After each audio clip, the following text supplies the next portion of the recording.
آج میں نے آپ کے سامنے قرآن مجید و فرقان حمید کی جو آیت مبارکہ تلاوت کی ہے، اس آیت مبارکہ کے اندر اللہ تبارک و تعالی نے روزوں کے متعلق ذکر فرمایا ہے۔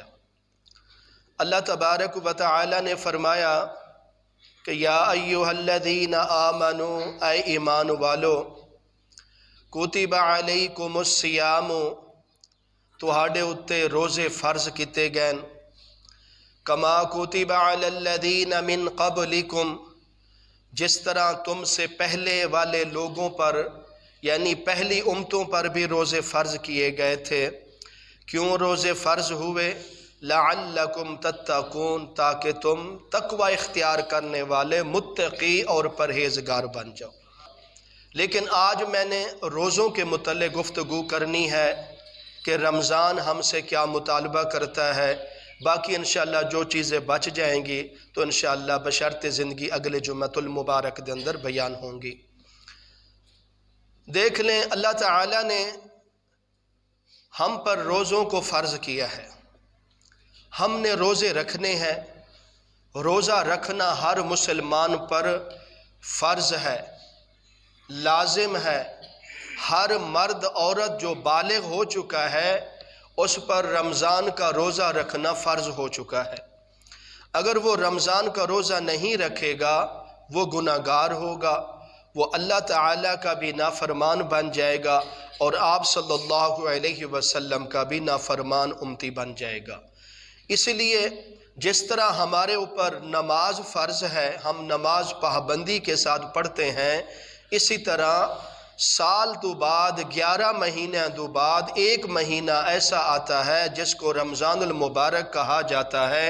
رمضان المبارک کے روزے رکھنا ہم پر فرض کیے گئے ہیں۔ ہمارے اوپر یہ روزوں کو اتنا کیوں مشقت ڈال دیا گیا؟ سارا دن بھوکا رہنا پڑتا ہے، سارا دن پیاسا رہنا پڑتا ہے۔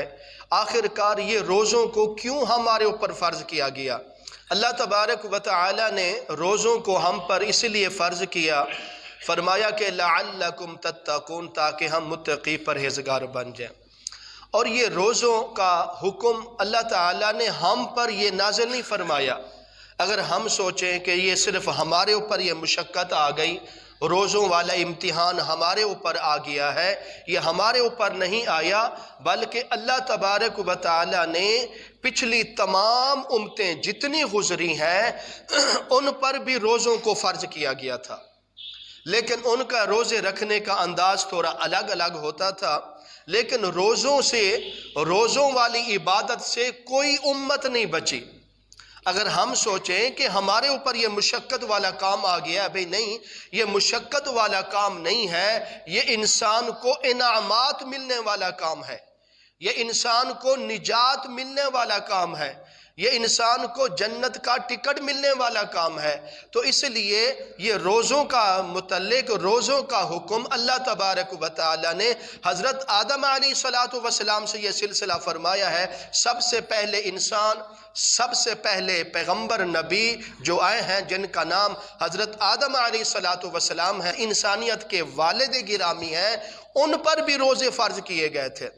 وہ بھی اپنی زندگی میں جتنا عرصہ وہ جب دنیا میں تشریف لے آئے، جنت سے دنیا میں آئے، تو جتنا عرصہ دنیا میں رہے وہ ہر ماہ روزے رکھا کرتے تھے۔